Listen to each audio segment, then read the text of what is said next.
Big 12 athletic directors, namely Travis Goff at Kansas, who I mentioned very briefly, I think, on the last show. But he was optimistic to the point of being very combative about being able to control the NIL environment through the House settlement. Really optimistic about its ability to truly keep it from getting out of control, level the playing field, and keep football rosters from costing $40 million every year to be competitive.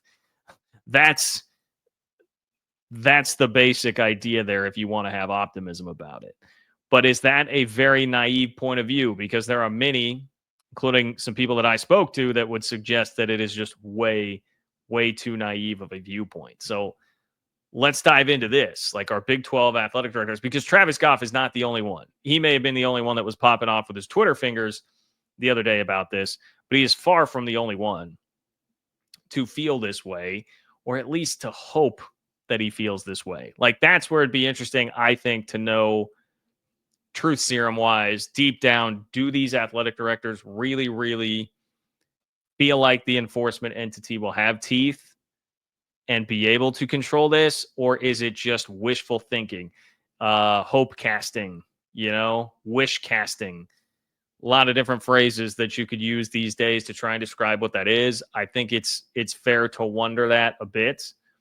And I say this as somebody who, by the way, the reason that I brought up Travis Goff, I think on the last show, was to say, like, hey, I appreciate what he is saying here, and I appreciate his point of view. Like, if he's not going to be optimistic about it, who actually is? The athletic directors need to be leading the charge on that if they're going to pull some people along there. Like, they've got to be much more evangelical about this than most people. So I get it. This is not like I'm dragging Travis Goff through the mud or Big 12 athletic directors in general through the mud kind of a segment. It's just me looking at this and saying, okay, like, what are the odds here? Is this too naive? Do there need to be, because it is one thing to try and lead the charge here on being optimistic about this and try and get others there with you and supply some real hope that this can keep it from being such a crazy arms race that no one in the Big 12 will be able to keep up long term. But there's a fine line between doing that and then bracing yourself for reality and preparing. Not just bracing yourself, but preparing for whatever the reality of this is going to be and making sure that you'll be able to react to that if and when that reality ever comes to fruition and it happens. So anyway, whether or not you feel like the House settlement is going to take away the opportunity to go like all Texas Tech on your roster, which means spend $40 million, pull in a top-ranked portal class,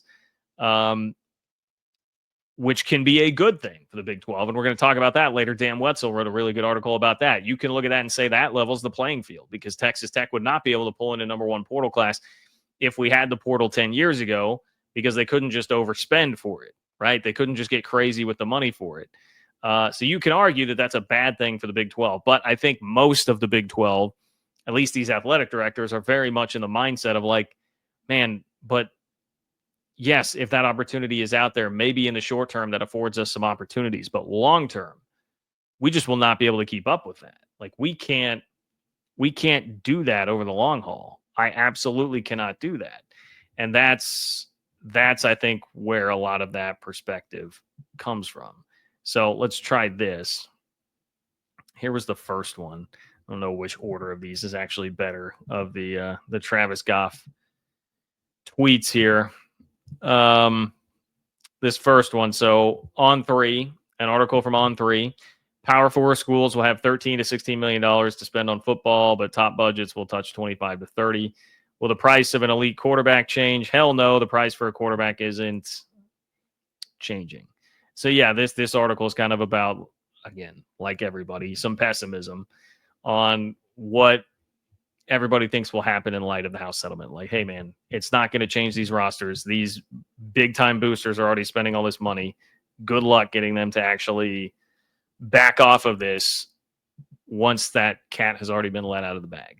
So Travis Goff says, an anonymous source tells me these anonymous quotes are hot garbage. I mean, that's pretty strong, right? I said combatively optimistic. Travis Goff is like combatively optimistic about this.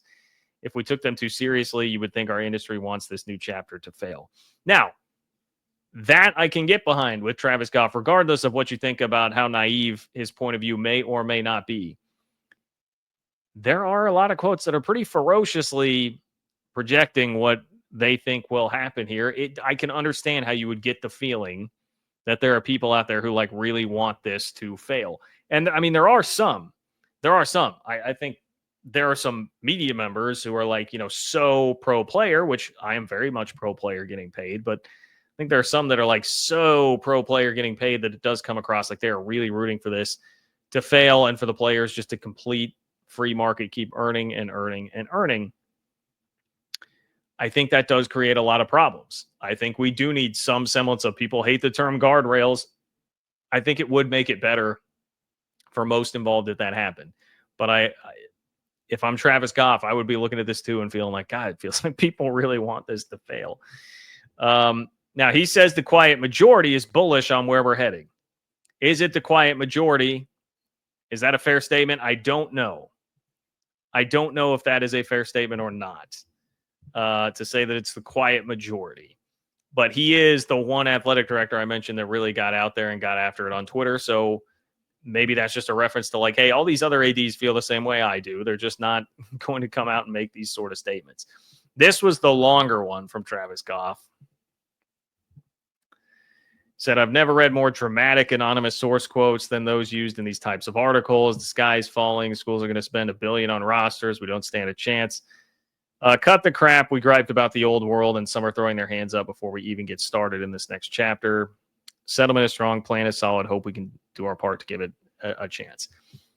I guess, again, I find myself like defending Travis Goff a little bit here. I would just say, even if you think it's unrealistic that this will work out, you got to try. I mean, like, the settlement happened. You got to try. Try to get Congress to give you some protections. You're halfway down this road, right? Like, you started, you're all the way up there, man. You got on the ski lift. You're all the way up the mountain. There's only one way down. You got to go. So give it an effort. Yes, you do. But there are plenty. And I'm telling you, like, I talked to a couple of people involved in this, and I'm not telling you I'm like crazy inside source guy or whatever, but a lot of what I heard was definitely very similar to what a lot of these anonymous quotes are. Like, man, these Big 12 athletic directors are a little bit too naive. Like, they're just too naive in thinking that this is going to work. There's really not a chance. Like, people in college athletics have been cheating for decades. They're going to find a way to cheat and get around this no matter what it is that happens. Whether it's a lawsuit that codifies this, well, then it'll just go back to under the table, hand you some money cheating.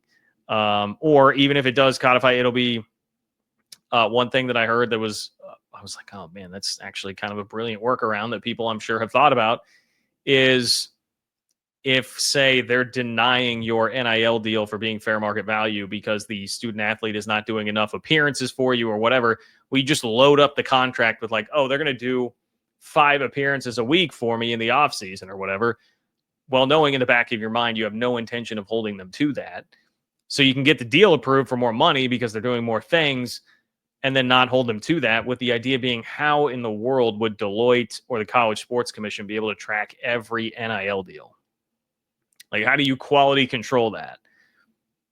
I guess you could just pick some randomly one-offs, but I don't know. That it'd be a tough thing to monitor all of that. So there are just a lot of ways to work around. And if that's already out there in the ethos that's being talked about, you know that there are people thinking about that as a way to do this and get around it all. So people will do it. They will figure it out. And so I will just tell you, the internal feeling that I was getting from the college sports world was very much in line with more of the anonymous quotes and less what was going on with Travis Goff here. But look, man, if you're Travis Goff, you got a stadium to fund. You've been tapping into donors for that. Kansas is doing a very good job with football recruiting right now because they are pouring money into it. They realize they have a good coach and that football is really the currency of the future, and you got to make sure that football program keeps going. They're putting money into that, and now it's, by the way, you've got a blue blood basketball program led by Bill Self that you've got to keep enough money in the bank for as well, as they're in the portal. So it's just, these costs are adding up, man. And I get how you'd be looking around like, I don't know, how do we sustain this? How is it possible in any world to sustain this? Plus, if you're thinking about donors and like donor fatigue and everything that you're asking them to do right now, if the table stakes of having a competitive football roster in the Big 12 are going to be like 25 or $30 million a year, which I think is pretty close, 2025 this year, I think is what it would really take to have a pretty competitive football roster in the Big 12. If that's just table stakes, like that's what you have just to get into the party. I mean, how many programs are going to be a 7-5 program over the next 5 years, spending all that money? Like, talk about donor fatigue. They're going to be like, man, this is kind of boring. Like, we go 7-5 every year. You know how that happens with tons of programs out there. Like that, you want to run off the coach, fire the coach. Well, now, we need the money for the buyout there. Plus, we still need this $25 million just to even be in the game. That donors will get fatigued very quickly. Right now, there's still a little bit more excitement, I feel like, of like, oh, Texas Tech, like we can spend on a number one portal roster here. And that's, it's this world of possibilities. We still think that can happen. We'll do it 3 years in a row and still be a 7-5 program, and then get back to me and see how excited those donors are going to be about that. And then beyond that, how do you ever, Kansas is finding out the hard way right now how much more complicated it makes it when you need to build facilities. So if you got to build facilities in 5 years, good luck. Good luck tapping into the donors then. What are you going to have to do? Well, you probably have to start going into like private equity at that point. This is why we talk about private equity in college athletics. So there's just a million reasons for athletic directors to want this to be very successful. And for many look, there were a bunch of Greg Sankey quotes I was reading in all of these articles over the past week about, hey, like our coaches really want this. They want rules. They want guidelines. Like this is what Greg Sankey is pushing for this. So like everybody in college athletics seems to be pretty on board. Pretty on board. I will just say too, on the Congress end of it, because I know that would be some of the pushback here. You'd say, well, John, if they can get Congress to do something about this, you just told me it seemed like there's a little bit of optimism in some of the reporting there.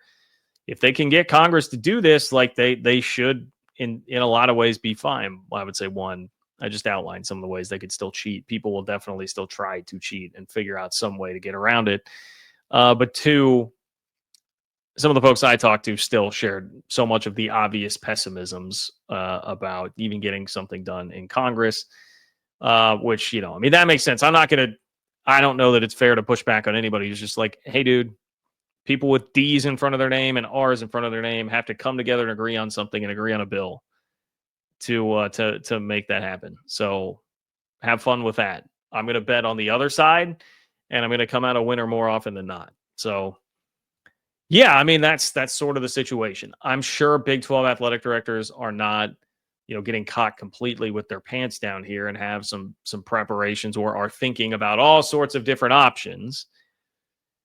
But you also can't go too far down the road with any of those. You got to kind of just wait and see how this plays out. Their jobs are very, very tough. Like, no one's going to shed a tear for the athletic directors when they're making the salaries that they are making, high six figures and up. But I will say they are earning their money more so than they used to, for sure. Because how do you begin to prepare for whatever that is going to be? You just have no idea. And you only just now figured out for sure that the House settlement was going to be a thing less than a month before this actually kicks in. So, a lot of sleepless nights, a lot of stress, I'm sure.